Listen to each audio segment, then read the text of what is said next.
Magandang araw po muli mga boss, mga sir.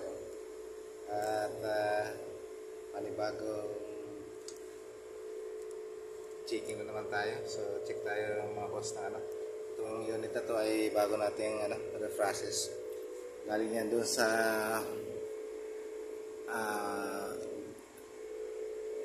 Poropon na Freon. Ito yung dating Freon yan na karga. So nagpalit tayo ngayon ng ng 507. So mga boss, ito ngayon yung kinarga natin kahapon. Yan, 507 na yung at nag-change na rin tayo kasama yung ating team baklasan. So ang kinarga nating langis ay ito, bleach oil. So yun ang ating nakakarga na langis. So palitan rin tayo ng ng filter. So yan. So sa ngayon na-obserbahan natin to kasi kakakarga lang natin kahapon. So yan, naka-defrost siya. So tayo natin hanggang mamaya nasa pag-andar, kaya sinicheck natin yung kanyang defrost heater kung okay. At na-check na rin ito kahapon yung mga defrost heater to sa loob. So ngayon nasa eksaktuhan natin na naka-defrost. So yun, ito yung kanyang contactor ng defrost heater. So bawat niya dito is checkin natin kung ilan ang amperahe magkukuha natin, kung buo pa yung kanyang defrost heater mga boss. So sa ngayon iyan ngayon ang kanyang reading. So buo pa yung kanyang meter. So yan, maganda pa yung reading. So maya maya mga boss, mga sir, antayin natin naman dahil kukuhaan din natin ng amperahe yung kanyang compressor naman para makita natin kung tama na yung kinarga natin. So kahapon nakapagkarga tayo ng 4 na tangke na 11 kilos. So 4 na yung ating naikakarga at hindi natin makuha ng mga amperahe dahil nga makulimlim. So masyadong malamig yung panahon. So ngayon binalikan natin medyo maaraw mga boss. At makita natin kung hanggang saan na yung total naka-circulate na yung ating refrigerant na kinarga. So kukuha na natin ang amperahe. So hindi ko na sasabihin kung saan kami nagkarga kasi baka sabihin na naman ng mga basher natin na hindi tayo technician kasi hindi natin alam kung saan tayo nagkakarga ng refrigerant.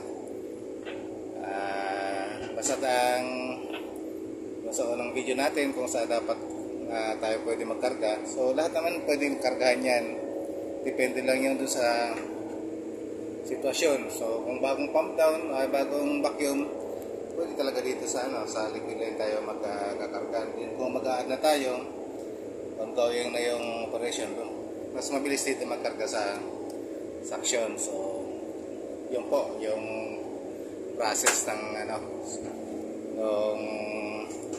magkakarga. Depende sa sitwasyon mga boss, mga sir.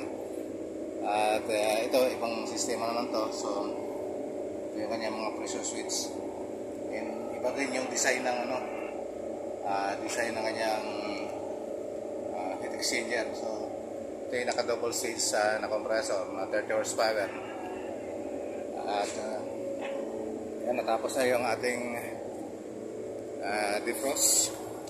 So antayin na lang natin na umana yung ating compressor para makuha natin ng amperahe yung ating compressor. So yan, antayin lang natin yung naka-timer ilang minuto siya yung kanyang delay. So mayroon pa siyang delay ito pagkatapos ng defrost. So nagkakaroon siya ng delay mga boss, mga sir. So para yung tubig na drip doon sa kanyang drip tray sa evaporator ay makababa muna bago siya umandar, kasi may tendency kasi na pag umandar ka agad may maiiwang tubig yun sa kanyang drip tray ng evaporator. So yun magiging cost din ng pagpara ng kanyang ng daanan ng tubig para sa defrost. So mamumuo yung tubig dun sa magiging yelo. So kaya binigyan natin siya ng delay. So antayin natin na umaandar yung kanyang compressor para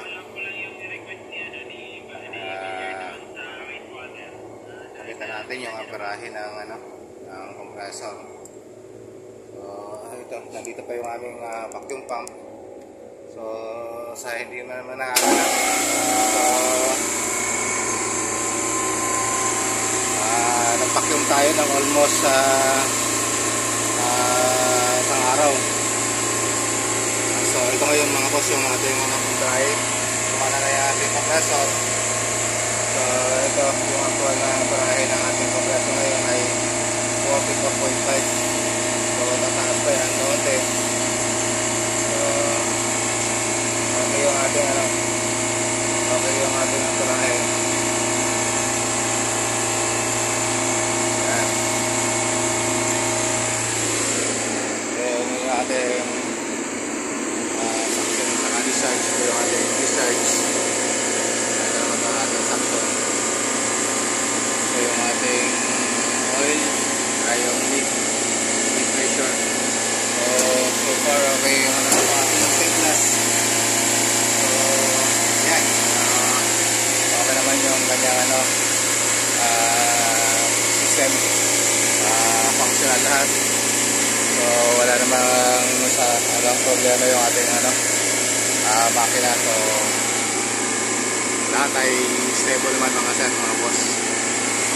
At sa susunod ng mga video natin, tabayan nyo po na mayroon na akong counting katatawanan na gagawin. So tingnan natin kung doon sa mga magagaling na technician natin, kung kaya nilang sagutin yung ating iba pa sa kanila. Ako, hindi naman ako technician mga boss.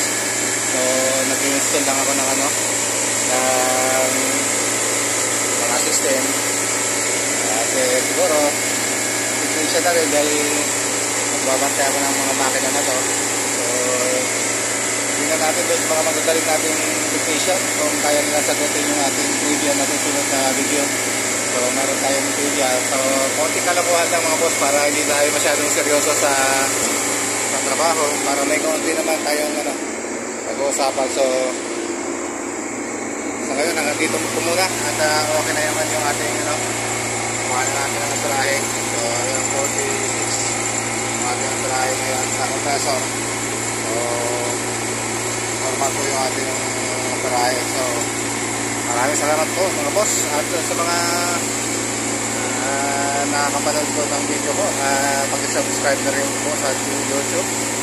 Okay, visit na rin po yung ating Facebook page at doon sa mga reels.